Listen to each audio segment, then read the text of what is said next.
There, now we're recording. We'll get going here with our belated start on our history hangout, dining out Nicollet County. Um, Thanks for coming. It's exciting to get our second one under our belts here as we're moving along with getting coffee on the patio replaced. That was what this program was born out of. Um, so basically, Coffee on the Patio was an in-person program we used to have. And we sat around, drank coffee, ate some donuts, and talked about a history topic. And so that's kind of what we do. The basis here, the idea is that we will just talk about a particular topic that Bob and I have kind of fleshed out. And we'll do that for an hour. We're here to learn from you as much as you are here to learn from us. If you have something to share, feel free to upload that into the chat or ask to share something and I can do that for you. When we're in a larger group, we'd ask you to mute if you're not talking, just because that's a little bit easier on everybody and you don't get a lot of feedback. And then, as we already kind of covered, we are recording this for future viewing. So be aware of that as we're talking about all of this. Common courtesy is expected in the discussions during these programs. So I am Jessica. I'm the director of the Historical Society, and I'm sort of running the technical end of things, as it were. And our host technically is Bob Sandine, who is the former research coordinator at NCHS. He is a current volunteer and he has lots of questions. So we'll turn it over to you guys for questions to get answered and for Bob to ask some questions, and maybe you've got some answers.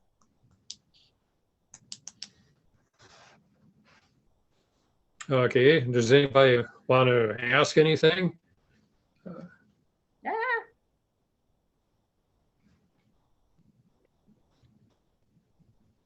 But what I would like to do is I'd like to mention a project that I've been interested in for quite a number of years.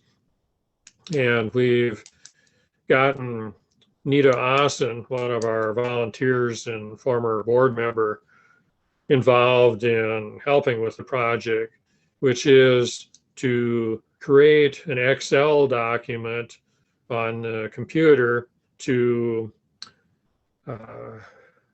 enter in the names and addresses of businesses in St. Peter. And what we're doing is taking a look at the old phone books and just starting with the first entries under the letter A and working our way all the way through the letter Z. And whenever we find a business listed, we write down the name of the business in the Excel document and the address in the Excel document. And the advantage of doing it in Excel is that we can sort by the type of business or by the street address or any other way you want to sort things. And in doing that, we found that there were quite a number of cafes in St. Peter or restaurants in St. Peter over the years. So when Jessica asked me about selecting topics for these meetings like this, I thought right away that everybody likes to eat out, at least I certainly do, and it'd be interesting to share some information about the different cafes and restaurants, not only in St. Peter, of course, but we have to look at the entire county. There were restaurants, and there still are restaurants in Nicollet and Lafayette and Cortland and the North Mankato, and a lot of really good places, a lot of good food. And Nicollet County residents did not confine their dining out experiences to Nicollet County. Kate mentioned the Holiday House earlier, and certainly the Holiday House was a premier dining location for not only St. Peter residents, but for people from a huge area.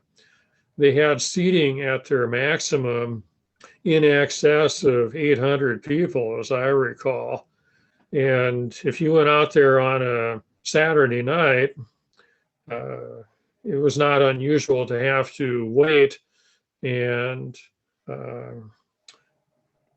just enjoy some appetizers and some conversation in a waiting area before you could get a table where you could actually have room for a full meal. The waiting area had smaller tables where you could just sit around and mainly converse with each other. But the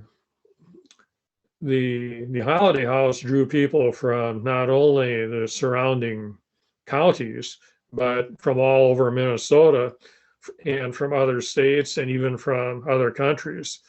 As I recall, they even had a member from Australia, a businessman that made periodic trips to Minnesota, and he would land at the Mankato airport, and Jim and Ray at the Holiday House, the owners, would see to it that somebody went out to the airport and picked him up and brought him into the Holiday House. So it was quite a place. I know when my dad was utility superintendent here in St. Peter, he worked with all kinds of other utility superintendents and a lot of consultants from all over the state and from other states as well.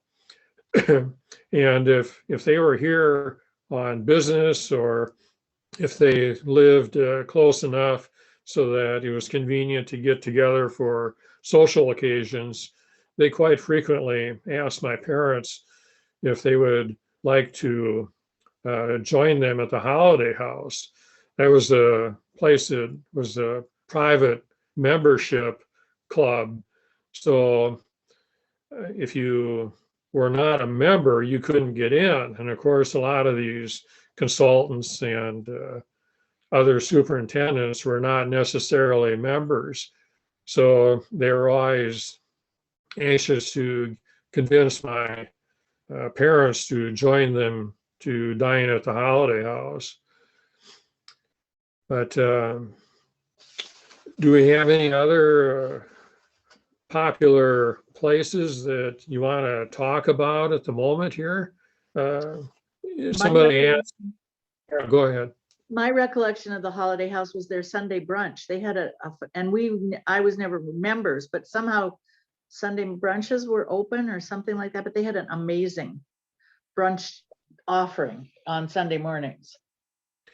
Yeah, the Holiday House was truly amazing. I worked there for a while as a busboy, and that gave me the opportunity to see virtually the entire building. And over the years, they had expanded over and over and over again. So they had more and more rooms added on as the years went by. So it could be quite a long hike to get from the entrance to the most distant dining area. And for me, working out there, I got to go through the kitchens and everything else, because being a busboy and bringing dirty dishes to the dishwashing area, and then clean dishes and of course silverware out to the actual dining rooms. Oddly enough, you had to pass through the kitchen to do that. I think it must have been rather annoying for the chefs out there, but they never complained to me. But there really wasn't another route to go from the dishwashing area out to the dining area other than through the kitchen, unless you wanted to take a really long way around that would bring you into contact with people just arriving and just leaving from the holiday house. And you certainly wouldn't want to be doing that, carrying loads of dishes, clean or otherwise. But the meals were just amazing out there. The appetizers alone could fill you up. You wouldn't need to order anything from the menu if you just focused on the appetizers. And they had a huge variety of appetizers. They were famous for their garlic toast. And I got the recipe for their garlic toast, and I think for some salad dressings or some other stuff. We've got that in our files at the museum, and I've got it on some of my hard drives here at the house. The Holiday House was never reluctant to share their recipes with the public. So if you want to make some Holiday House garlic toast, you can contact the museum and we can see to it that you get a copy of the recipe. I should find a copy of it and just scan it and we can share it. Sure. Yeah, I can email I'm you. sure I've seen it somewhere. I remember seeing that someplace. We've got another like special event menu somewhere too, if I'm remembering correctly. Yeah, the Holiday House had lots of advertising stuff, like matchbooks and postcards and short little brochures and things. And some of the recipes appeared on those brochures and advertising cards. So they weren't trying to keep anything secret from the public. But was the Holiday House the only membership like restaurant, or was Century Club like that too, where you had to be a member to dine? I only ate at the Century Club a couple of times, and I don't recall that you had to be a member there. But it may have been simply because I was with a number of other people, and maybe one of them had the membership and we got in that way. But I'm really not aware of any other area dining spots that required memberships. Mankato was famous for the Colony Club as well. And that site really doesn't exist anymore. Once they built the interchange of the current Highway 14 crossing over North Riverfront Drive, they pretty much obliterated the area where the old Colony Club used to be. In years past, before the 4-lane Highway 14 was constructed, you could have gone out on North Front Street, which is the old name for North Riverfront Drive, and where North 6th Street intersected with North Front Street was where the old Colony Club used to be. Now you can't take North 6th Street out to intersect with Riverfront Drive anymore because they've obliterated that whole area. But suffice it to say that if you were traveling out on North 6th Street, you'd go past Turtle Lot Swimming Pool and just keep going north. And in the old days, you would have intersected with the old North Front Street, which at that point was already turned into Highway 22. And of course, we know that Highway 22 is currently taking a different route now. So that stretch of road has a different road number. I don't remember what it is, but it's easy to find. But the Colony Club was a great place, as well as the Century Club in Mankato. And I don't think either one of those had memberships. But then if you look at LeSueur County again, And if you would have come from St. Peter, for example, and driven past the turnoff for the Holiday House and continued on to where the Chanhaska winery is, that area used to have a different building there. And that thing was known by all kinds of names over the years. It was the Hillside Club, and I just looked up one of the other names a little while ago. I don't remember what it was, but it got to the point where I was having trouble remembering what they called themselves because it seemed like it changed so often that I couldn't keep up with the name changes. But that used to be a really popular place to eat. And I remember being out there a few times over the years, and the food was really good. And I don't think that was a membership place either. So that was a long-winded answer to a membership question. So I was looking on the sheet that Marion had for her North Mankato stuff, and there's a Bellig's Star Drive-In listed.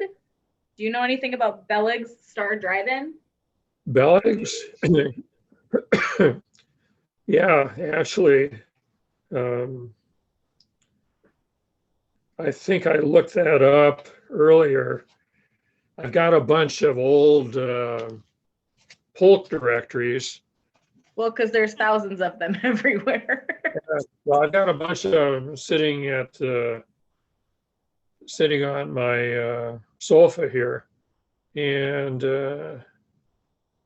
I don't see Bellig's listed in 1965. I need to be at the museum to get all the polk directories that I need. And I've got a 1957. I don't see it there either. But I remember the name Bellig's. I just don't remember exactly where it was. So, I was just curious. That was a new one on me. We never even came across that one when we were doing the North Mankato exhibit. So it was interesting to see that typed out formally in her notes about what was included in the painting. Well, I can see, looking at the screen right now, the image that you have, I see 2 interior views and 2 exterior views. And the top left exterior view, that, if I recall correctly, is one of the pictures from the museum's collection that most St. Peter people would remember as Cook's Cafe. And I know the museum has several interior pictures of the cafe that Art Cook and the Cook family operated. Now that cafe started in its early days in a little different location than what most people remember. But this particular shot here, I believe, is the address that would correspond with the downtown mall.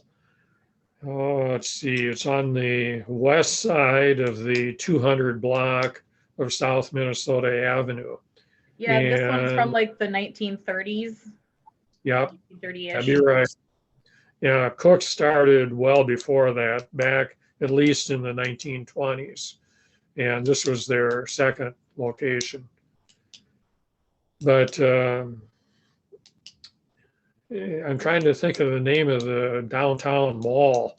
I can't think of what they call it. It used to be the old Penny's building when I was a kid. And if you go from Park Row going southward to the alley, it's the building just before the alley. That's where Cook's was. We do have an exterior shot in the reflections collection. If Yeah. anyone watching this in the future decides that they need to see an exterior shot, you can go to our website, go to Minnesota Reflections, and you can type in restaurant or cafe or cooks, and it'll come up with a handful of photos. They're all from roughly the same era, around 1930s. Yeah, this cafe was in this location for decades. When I was a kid in the 50s and the 60s, it was there. And as time passed, it changed names. For a while, it was called Porter's, and for a while, it was called Big John's. I don't remember what year it went out of business, but that'd be an easy thing to find out which years it used which names.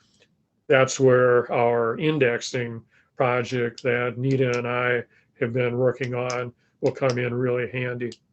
Does Mike Beidelman's work come in with that, some of that too, with his work on the downtown addresses, that Then and Now project? Yeah, except that businesses and residences in St. Peter did not receive numbers until I think after 1900. And when they did, they were not constant for a few years. If we look at the old Sanborn fire insurance maps and the old telephone books, we find that the address for a specific site in the business district was not a constant. For example, a building in the middle of a block might have an address of 115, and you go to the next Sanborn fire insurance map that came out, and that same building on that same site might have an address of 117 or 113 or something like that. And that drove us crazy when we were trying to match up business names with specific sites and specific buildings downtown. But that seemed to have stabilized certainly by 1914, I would think. And from then on, it really wasn't a problem. But the early years of the 20th century, it was a real struggle trying to match up a specific building site with a numerical street address. You kind of had to hope there was a photo and you could kind of match up architecture almost, so you'd know what was actually in what, since the numbering didn't match. That's exactly what we did, as well as use the drawings on the Sanborn fire insurance maps, which showed you the type of building it was, whether it was a dwelling or whether it was a business. Sometimes it would tell you the name of the business, like a hotel or a saloon or hardware store or something like that.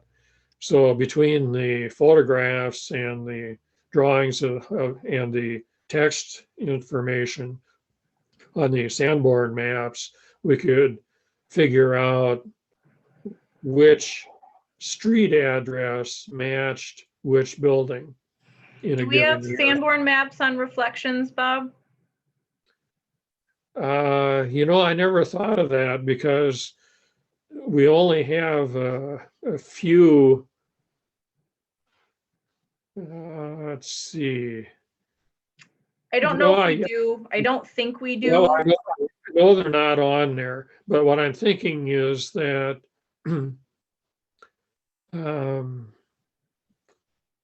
yeah, I guess we could go ahead and do that. You and I will have to talk about the pros and cons of doing that. Certainly, the general public would be absolutely thrilled to see that.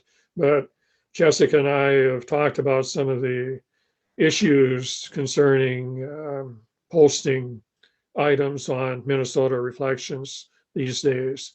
We can talk about throwing something together too that might be closer to just an article or something just about the Sanborn fire maps, because they're kind of interesting and folks might think that They're kind of fun to look at no matter the topic, if it's restaurants or not. They're kind of fun to check out. We've got a lot of dates. Yeah, they're priceless to us. I'll go down to the lower left image on the screen that I'm seeing, and that's the interior view of the Century Club in North Mankato. And the Century Club was located so close to the river that if they would have gone any farther to the east, they'd be above the river. And those of us that remember the 1965 flood especially remember that they almost lost the Century Club because the river came up so quickly and so high.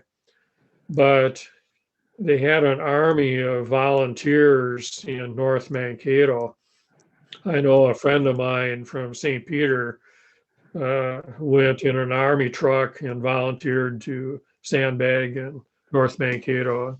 He may have been one of the people who constructed the formidable dike that successfully saved the Century Club in 1965. That flood was so bad and the dike system in North Mankato was so impressive that it made the National Geographic magazine. So if you have an old issue of National Geographic from sometime after the 65 flood occurred, you'll find an article that shows pictures of the sandbags in North Mankato. But you can tell in this picture, you can see the river, and in the distance, you can see the lower part of the grain elevators in Mankato across the river. But the Century Club was a very popular dining spot, and people really enjoyed going there. Oh yeah, Jessica's holding up a picture of the Century Club at the time of the 65 flood. If Jessica, if you say something, then it'll pop up. Yeah, sure. So here's just a random photo I happen to have of the Century Club, as they are actually actively sandbagging around it in the 1965 flood. Yeah, you can see the river water was only about a foot from the top of the sandbags. There's also a great aerial shot that we used in the North Mankato exhibit a couple of years ago that shows that they have it pulled out on the top Century Club, and you can see it's surrounded by sandbags on the side. And it's just incredible how fortified they had to make it so the water. Yeah, I think what I'll do is I'll go on to the next picture that Jessica has posted. There's there's where it's at next to the comfy. This is the best I can do. My technology skills are not awesome right now. So this is, I randomly have some of these photos. These are copies, of course, they're not from the original.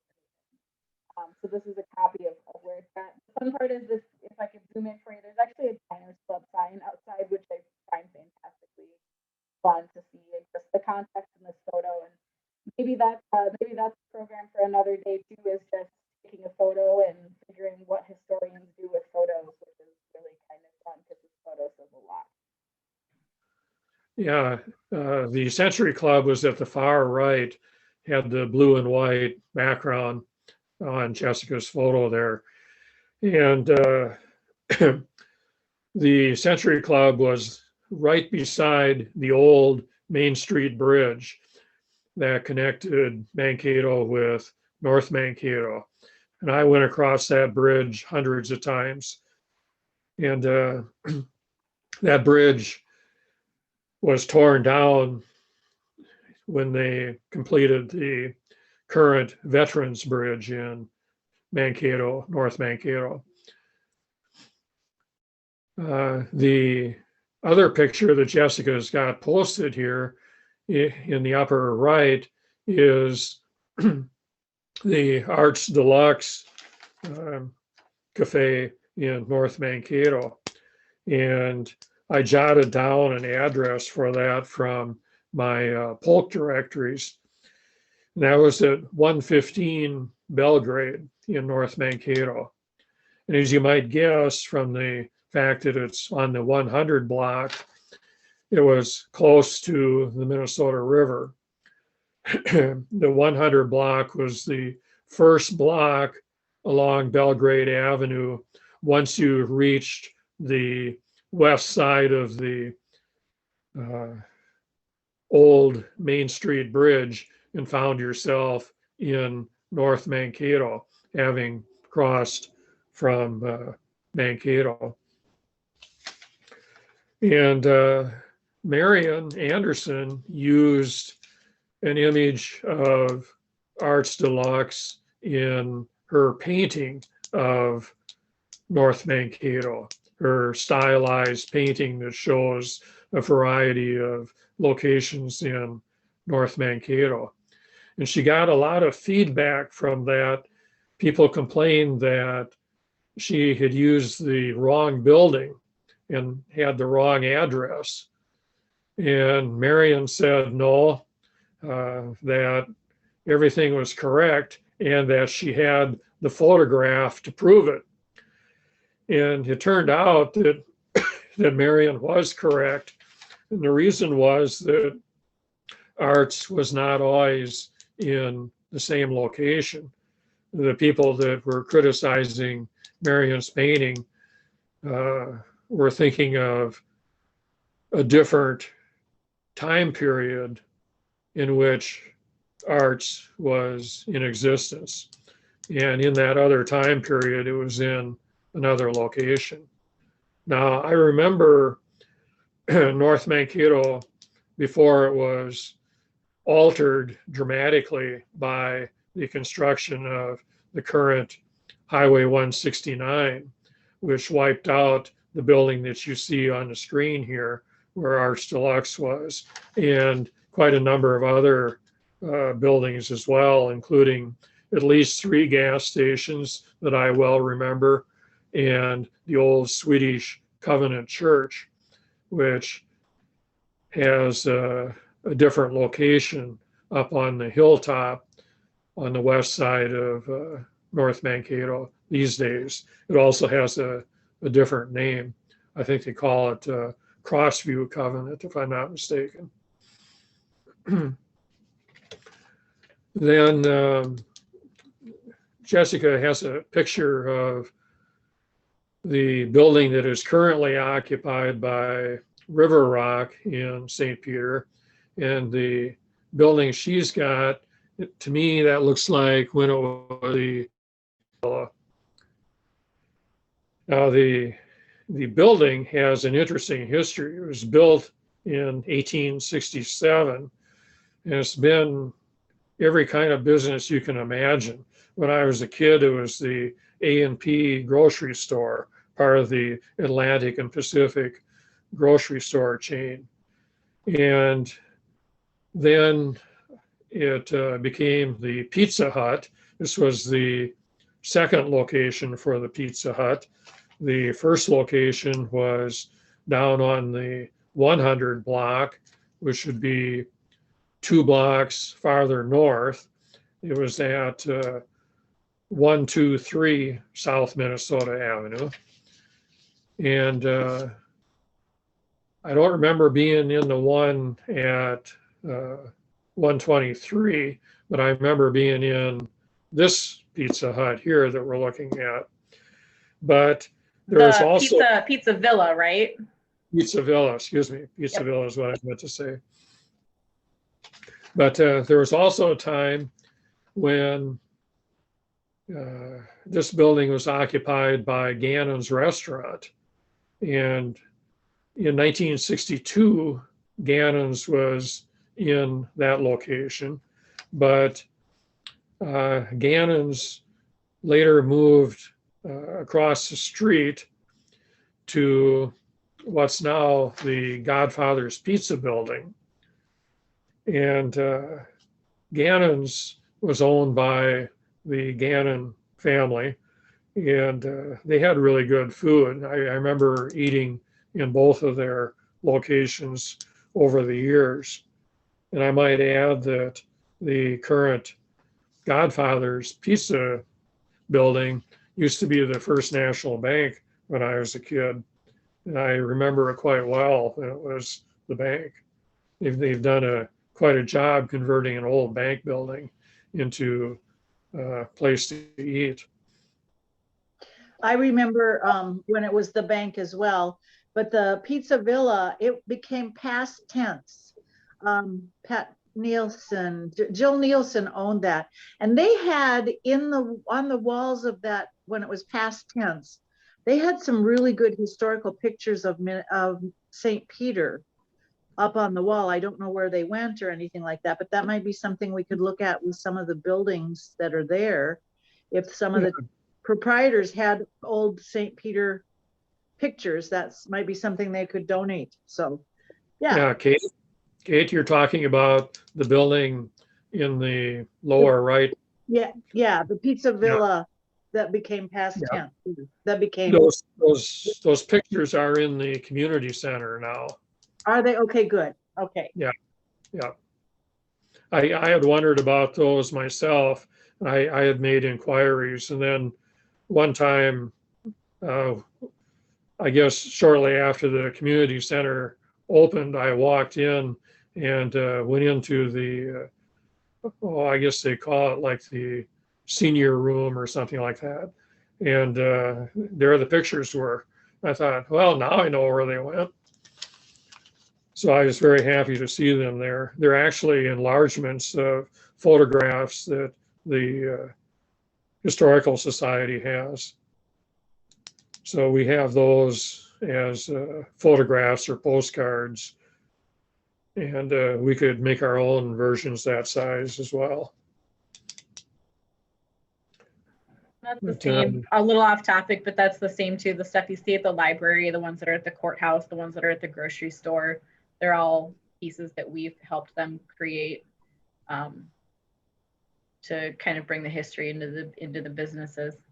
Yeah, and also at Family Fresh here in St. Peter as well. Those are our photos. Then I think what is it, South Point or something like that over in North Mankato. They have some of our images as well. So there's been a lot of interest in purchasing copies of our images.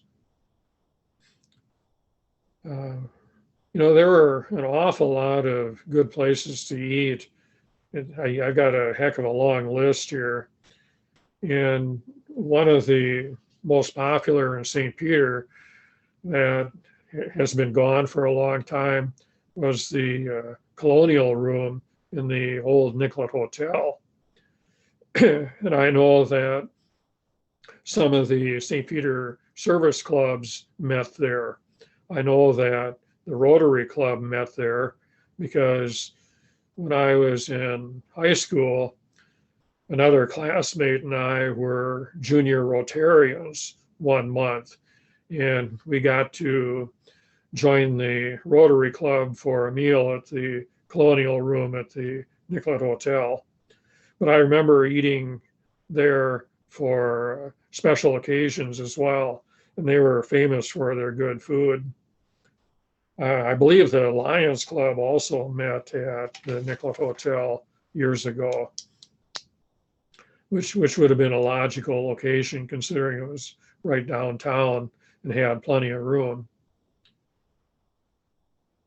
But there were no end of cafes. I'll just list a few of the cafes that or drive-ins that I'm familiar with over the years. Ones that I remember being in existence when I was growing up here in the 50s and 60s. So you had places like the old A&W drive-in, and that was operated by Jake and Lorraine Campbell, who were friends of my parents. And it was the typical A&W drive-in where you would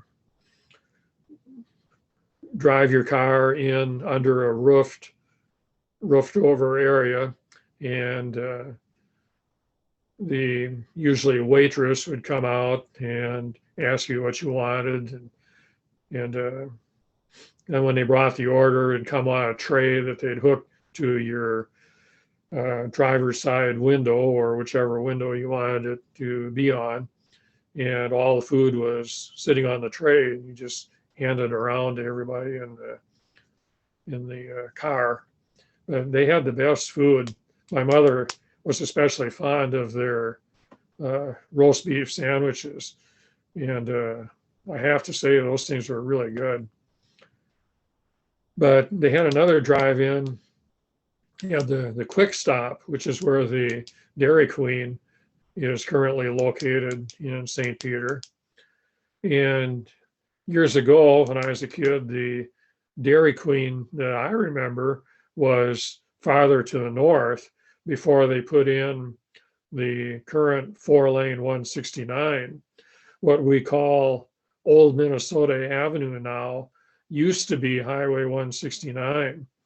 And the Dairy Queen was out, oh, let's see, it'd be hard to say what would be across from it. And there's not a lot out there, but it was on the east side of Old Minnesota Avenue. And that was a popular spot. Yeah, there's a picture of it right there. It'd be probably a little bit before you'd turn off to pull into Hy-Vee if you were coming from downtown St. Peter on Old Minnesota Avenue. But let's see, I can name a bunch of other cafes that were in St. Peter, places like Keen's Cafe, which was right across from the courthouse on the west side of the 500 block of South Minnesota Avenue.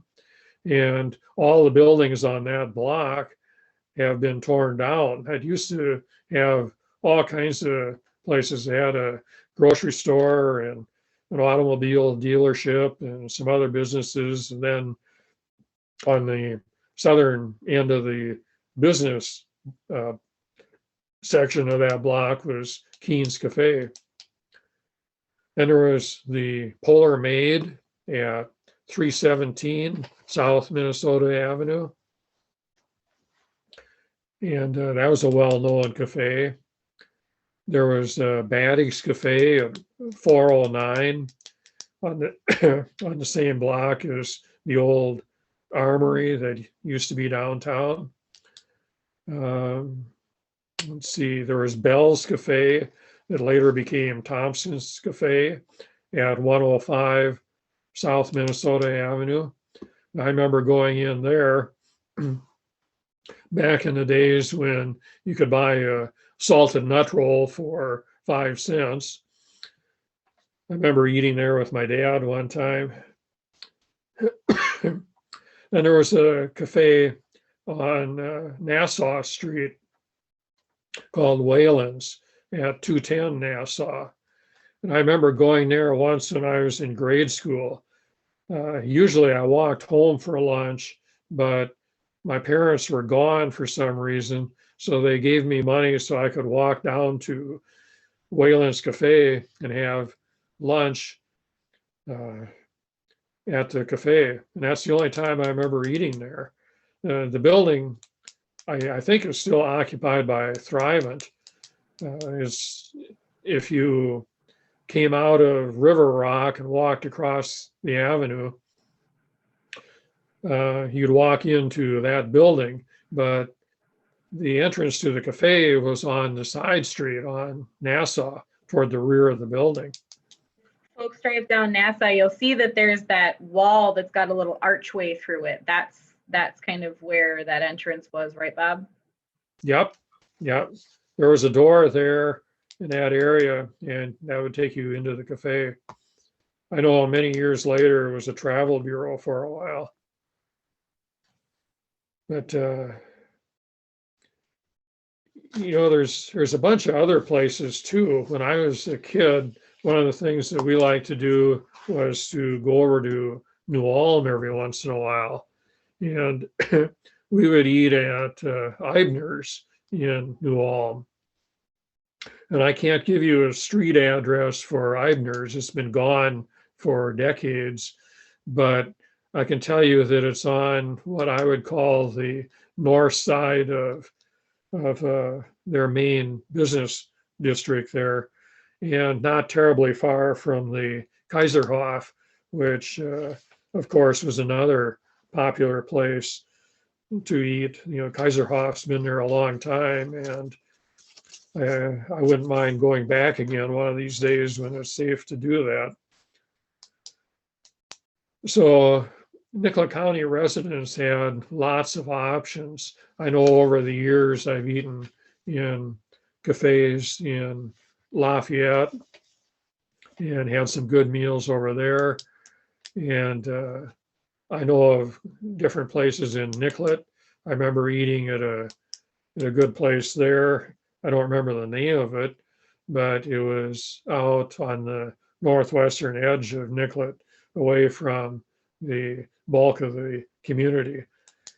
And they had some good food there. And the only place I remember eating in Cortland was at their community center. And I've eaten there because of Lions meetings that we've had. We've had meetings of about 6 area Lions clubs periodically. And when it was time for Cortland to host the meetings, they would have them at their community center.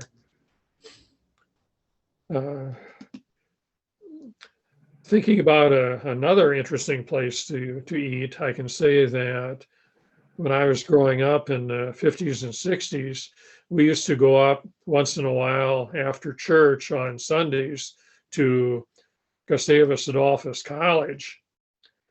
And that whole area has been totally remodeled. There's no comparison between what it used to be and what it is currently.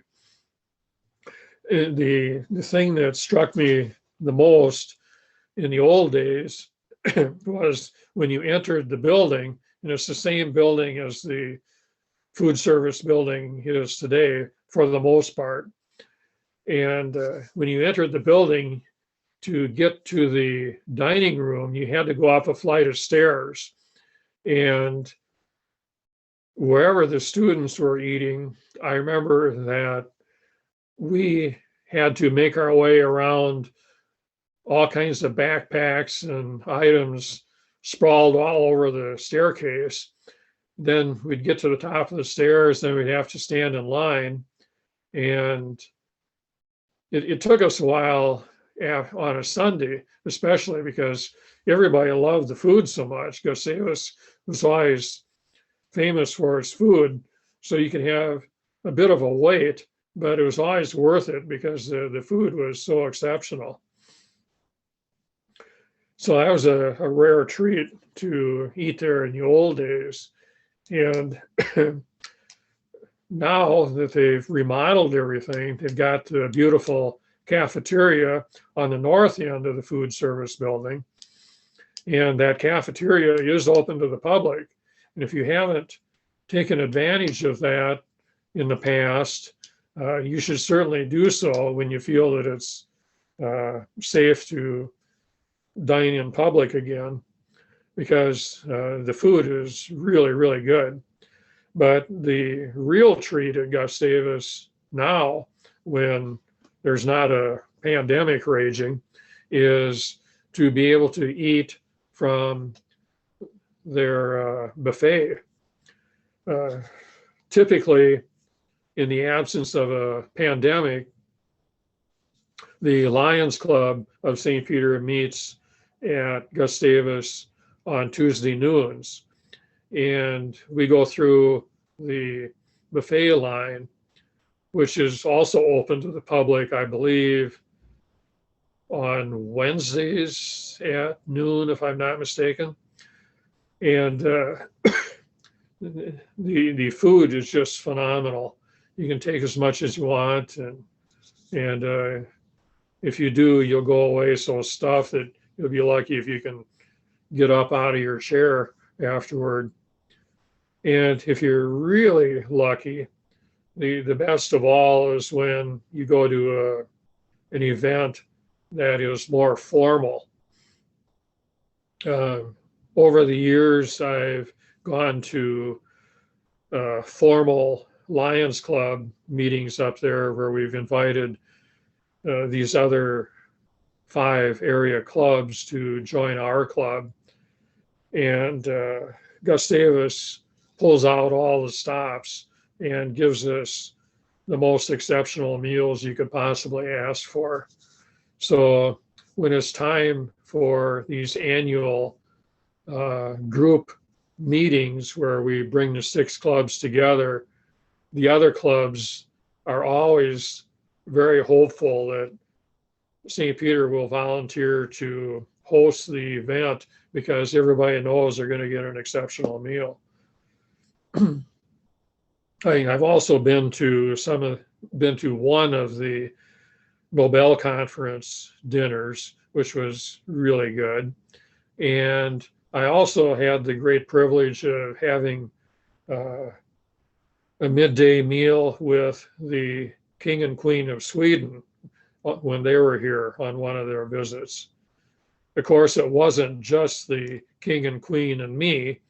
There were a few hundred other people, but I got a good look at the King and Queen because they passed by just a few feet away from me.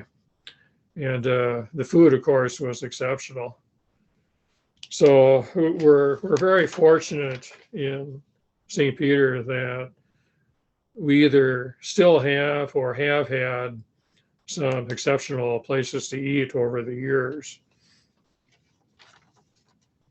Does anybody want to mention any other places? I've got more on my list here.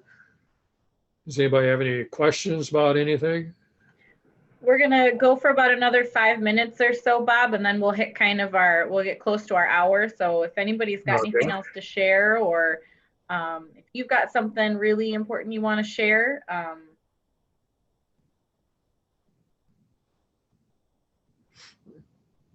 Kate, do you have anything you want to toss in?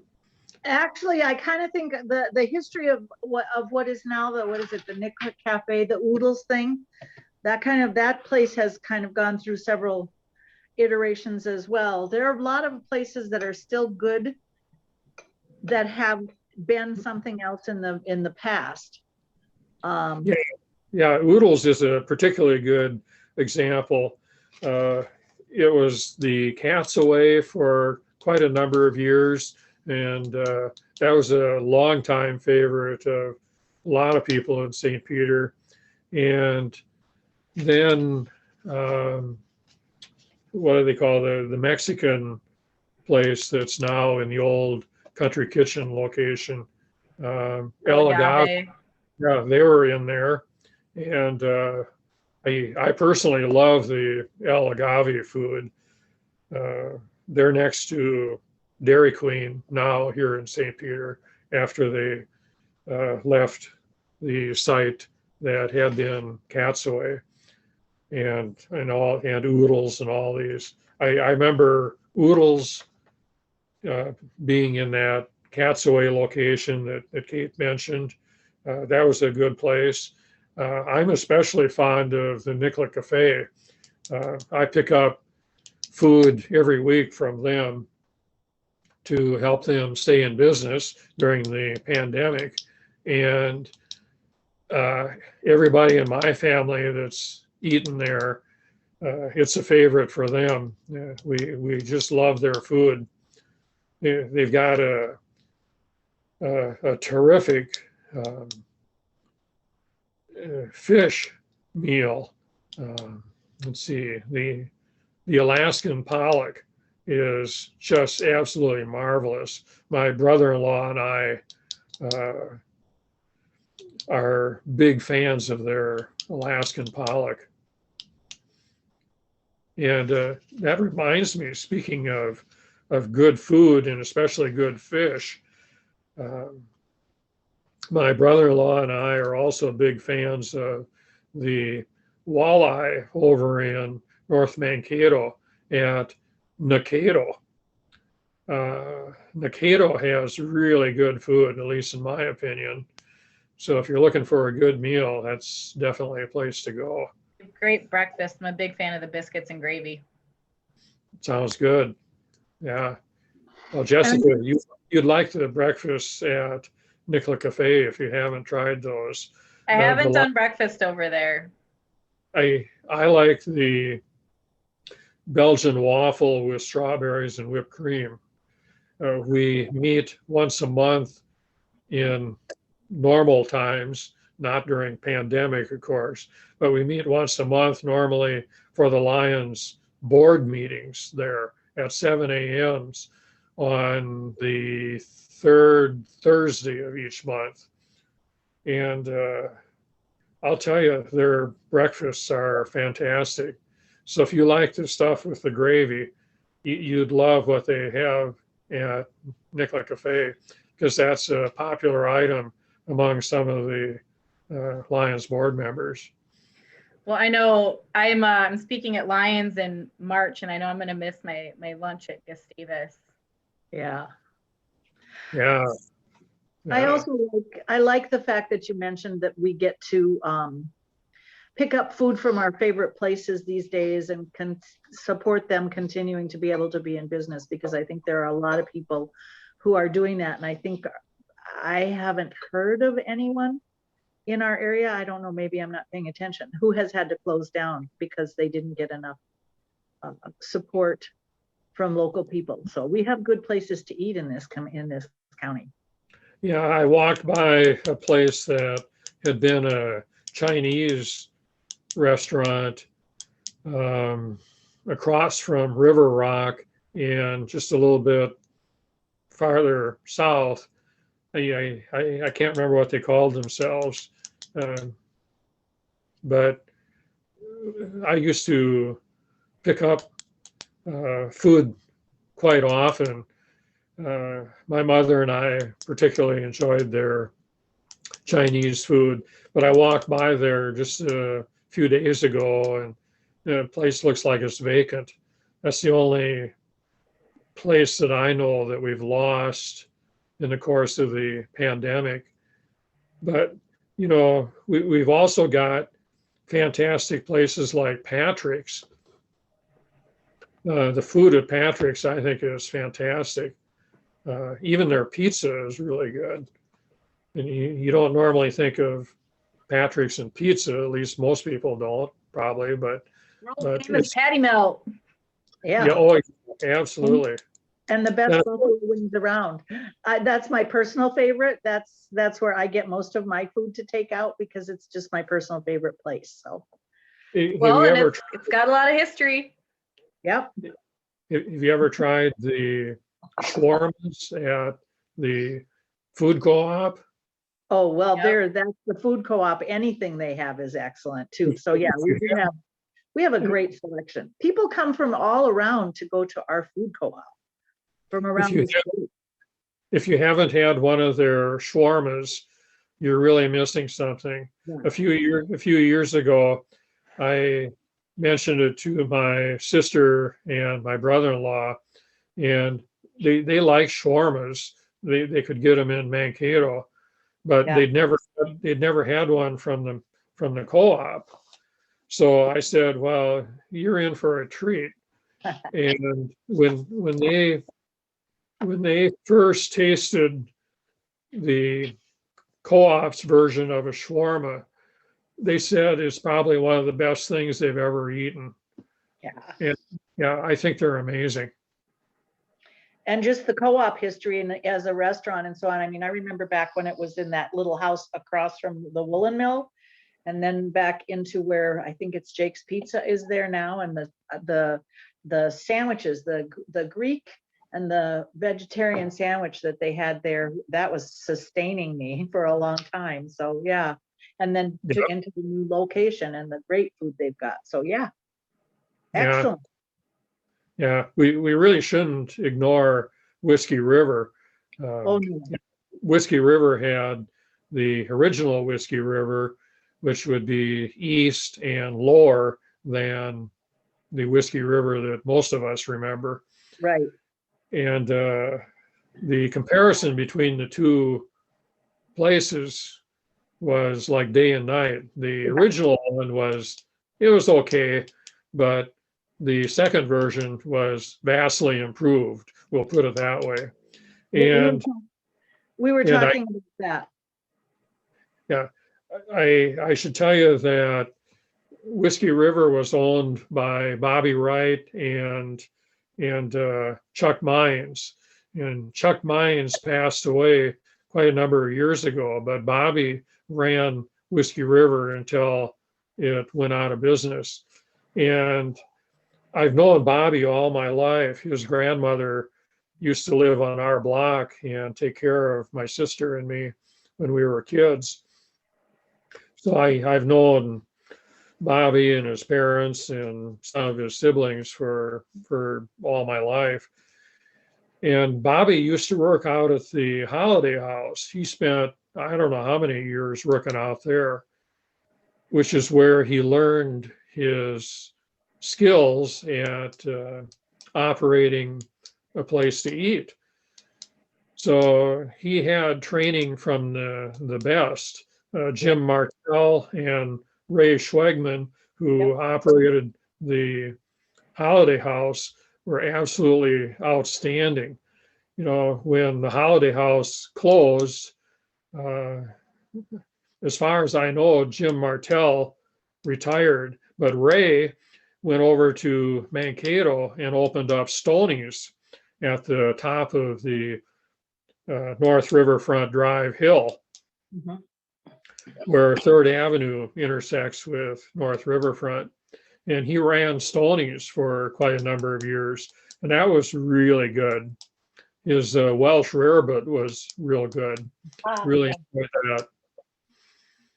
So, Jessica, what do you want to do? Sounds like a good place to stop for now. Once we got going on this topic, we really got going though. So, and circled around back. Yeah, circled around back. We certainly did. Yeah. All right. It's really an endless topic, but I think we made a good dent in it. Yeah, absolutely. I do want to put a little plug in for the archives. If you have materials, if you're watching this and you have materials on Nicollet County restaurants, eateries, cafes, what have you, we'd love to hear about it and know about it so that we can document it. Photos, menus, any other stories, something interesting like that, advertisements you've run across or collected. Feel free to reach out. All of our contact information is on the website, and then we can go from there.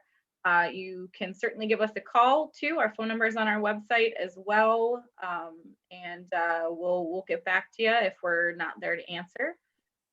Again, Minnesota Reflections is a great place to go for checking out some of the photos that we do have. It's not our complete collection, but it's a lot of them. And join us next time in March as we talk about the 1998 tornado.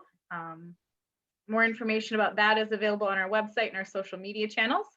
Once again, thanks to the very talented Bob Sandine for sort of moderating our program. He is the brain trust of the Nicollet County Historical Society.